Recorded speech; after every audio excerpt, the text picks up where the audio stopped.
we've all heard of the term self-sabotage. And we're talking about the habits that hold leaders back from getting them to where they want to go. Right. On top of pride and not being able to let go, self-sabotage is something that has come up a lot.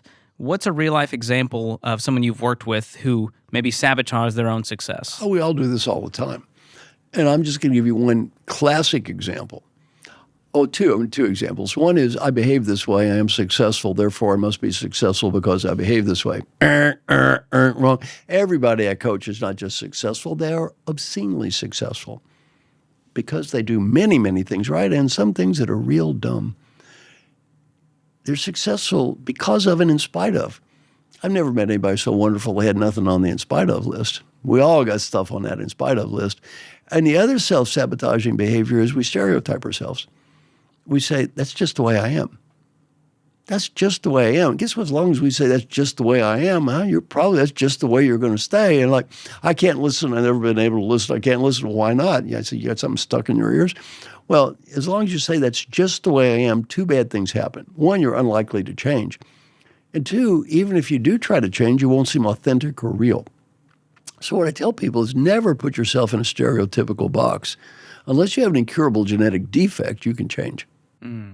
Well, a big part of changing, and when you're a pioneer in this space of 360-degree feedback and behavioral change, a big part of that is being willing to listen to others and take that feedback. And that can be really hard for leaders to take any level of criticism, especially from their team members. How do you do that the right way? I get people two things. One, ask for input. Part of my coaching is they have no choice. They have to ask everybody for input all the time. They listen, and we practice something called feed forward. They ask for ideas, they listen, and say thank you. They don't judge, critique, or argue. And this business of asking is easy in theory. It's difficult in practice. You got a wife or partner at home yourself? Yes. My wife works here, actually. Oh, your wife does? Well, this is good. We'll do a little survey. Do you believe customer satisfaction is important, yes or no? Yes. Should we ask our customers how we can be better in serving our customers? Yes. And listen to our good customers? Yes. Have you been asking that fine wife, what can I do to be a better partner here? No. No. Oh, called out on the podcast. You see, it's hard. Well, you just turned into a marriage coach on top of leadership coach. Well, there's probably a lot of crossover, too. Well, it's hard. Why don't we ask that question? Deep down inside, we're afraid of the answer. Because we know hard work's on the other side. Exactly. And looking in the mirror and going, I got to deal with that guy. Well, in your case, your spouse may say, dear, there's absolutely no room for improvement. But we wouldn't want to. I wish. That's very kind. We wouldn't want to bet on that, would we? No. Oh, my goodness. That's strong. So you've got to swallow your pride and be willing to take the feedback. And as the team member, I feel it's hard to go to a leader and share honest feedback because it's your leader. Well, this is a good point. I don't encourage leaders to ask for face-to-face feedback.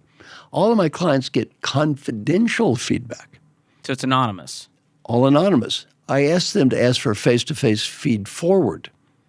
Now, I love feed forward. I'm glad you brought this up. In feed forward, you say, for example, every one of my clients, let's say you got feedback that's confidential, it says you need to be a better listener. Then after that, everything is feed forward. You don't say, give me more feedback.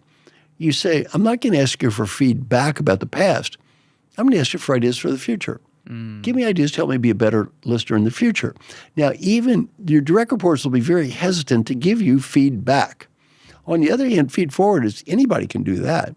You can do this with strangers. I've done this with thousands of people around the world, hundreds of thousands of people, and they love it. It's a very positive, upbeat way to learn without making people embarrassed. And this is not sugarcoating your feedback. That's not what this is. You're saying we're not going to go, well, you did this in the past, and that's why I'm angry. And it becomes, you get on the defense. Exactly. But it's disarming when you go, hey. In the future. Marshall, this is how I think I could communicate better in the future.